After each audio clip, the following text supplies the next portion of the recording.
Welcome back to create classic with Aarthi. இன்றைக்கி நம்ம பார்க்க போகிற ரெசிபி வந்து எக் ரைஸ். எப்படி ஈஸியாக இந்த எக் ரைஸை செய்கிறதுன்னு தான் இந்த வீடியோவில் நம்ம பார்க்க போகிறோம். அதுக்கு ஃபஸ்ட்டு ஒரு கடாயில் வந்து நான் ஒரு 3 டேபிள் ஸ்பூன் அளவுக்கு ஆயில் எடுத்துக்கிறேன்.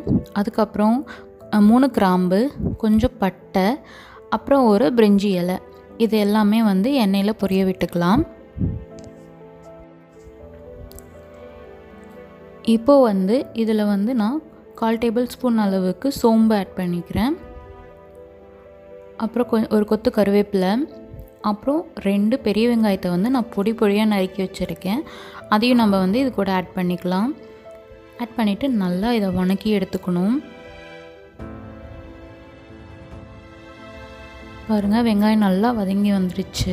இது இந்த மாதிரி பொன்னிறமாக இருந்துச்சுன்னா சாப்பிடும்போது இனிக்கும். ஸோ இன்னும் கொஞ்சம் நேரம் நம்ம வதக்கிக்கலாம்.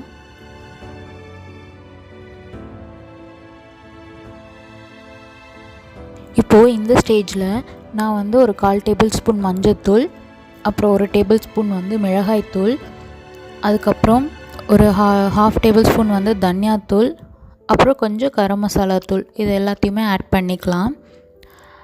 இதெல்லாம் வந்து எண்ணெயிலே நீங்கள் ஆட் பண்ணிக்கோங்க. அப்போ தான் உங்களுக்கு அந்த நேச்சுரல் ரெட் கலர் வந்து அந்த ஃபுட் வந்து இன்னும் நல்லா கலர்ஃபுல்லாக இருக்கும்.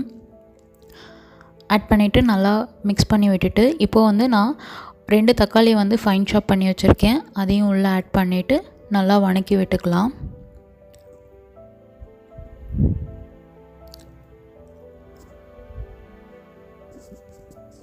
இப்போது தக்காளி வந்து நல்லா வதங்கிறதுக்காக உப்பு ஆட் பண்ணிக்கலாம்.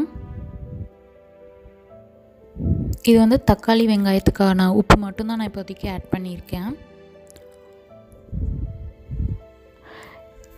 தக்காளி வந்து நமக்கு நல்லா வந்து வெந்து வரணும்.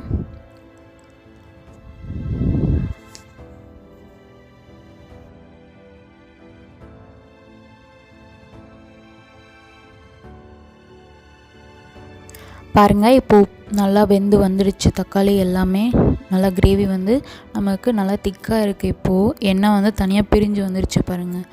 இப்போ வந்து இந்த நம்ம வணக்கி வச்சுருக்கோம் இல்லையா வெங்காயம் தக்காளி, இதை வந்து ஒரு ஓரமாக ஒதுக்கிக்கலாம். பாருங்கள், இந்த மாதிரி எல்லாமே நம்ம ஒன் சைட் கொண்டு வந்துடணும். கொண்டு வந்ததுக்கப்புறம் நம்ம இதில் வந்து ஒரு 1 டேபிள் ஸ்பூன் அளவுக்கு ஆயில் ஆட் பண்ணிக்கலாம். நம்ம முட்டை வந்து அது கூடயே வறுத்தோம் அப்படின்னா தக்காளி இது எல்லாமே ஒன்றா இருக்கும். ஸோ வந்து முட்டையை வந்து ஃபஸ்ட்டு வந்து தனியாக வறுத்துக்கலாம். ஸோ அதுக்கு நான் எடுத்து வச்சுருக்க முட்டை எல்லாமே உள்ளே ஆட் பண்ணிக்கிறேன். நான் 2 வெங்காயம் 2 தக்காளிக்கு வந்து 5 முட்டை நான் எடுத்திருக்கேன். அப்புறம் இதுக்கு தேவையான உப்பை வந்து இதுக்குள்ளே நம்ம ஆட் பண்ணிக்கலாம். ஆட் பண்ணிவிட்டு சிம்மில் வச்சு அப்படியே லைட்டாக வேக விடுங்க.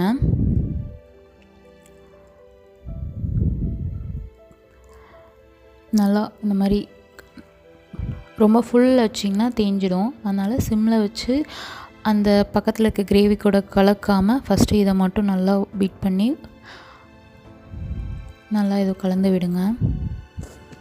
இது நல்லா வெந்து வரணும் நமக்கு.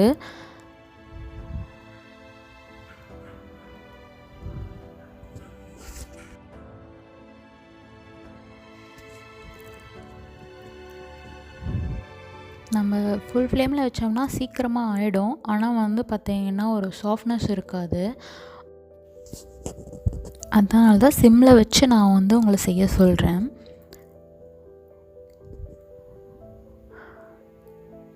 நல்லா அடிப்பிடிக்காமல் கிளறி விட்டுட்டே இருங்க. பாருங்கள், இப்போயே நமக்கு கொஞ்சம் நல்லா கெட்டி ஆயிக்குச்சு.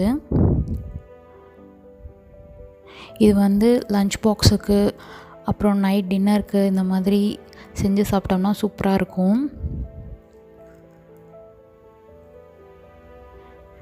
இந்த மாதிரி ஹாஃப் பாயில்டாக இருக்கும்போது நீங்கள் வந்து எல்லாம் ஒன்றா மிக்ஸ் பண்ணிக்கலாம்.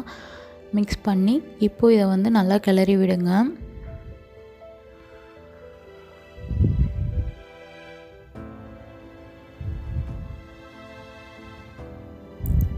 நல்லா மிக்ஸ் பண்ணி விடணும். இப்போது அவ்வளோதான், நமக்கு ரெடி ஆகிடுச்சு. இப்போது நம்ம ரைஸ் ஆட் பண்ணிக்கலாம்.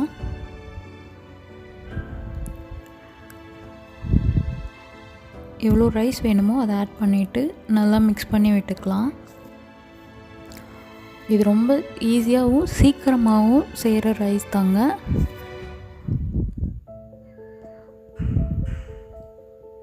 கண்டிப்பாக குட்டீஸ்க்கெலாம் இது ரொம்ப பிடிக்கும். பாருங்கள், நல்லா எல்லா இடத்துலையுமே ஈவனாக வந்து எக்கு, அப்புறம் அந்த டொமேட்டோ கிரேவி எல்லாமே நல்லா மிக்ஸ் ஆகி வந்திருக்கு. அவ்வளோதாங்க, நம்ம முட்டை சாதம் ரெடி. கண்டிப்பாக வீட்டில் ட்ரை பண்ணி பாருங்கள். ட்ரை பண்ணி பார்த்துட்டு எப்படி இருக்குங்கிறத கமெண்ட் செக்ஷனில் கமெண்ட் பண்ணுங்கள். புதுசாக இந்த வீடியோ பார்க்குறீங்கன்னா மறக்காமல் சப்ஸ்கிரைப் பண்ணுங்கள், லைக் பண்ணுங்கள், ஷேர் பண்ணுங்கள். தேங்க்யூ ஃபார் வாட்சிங்.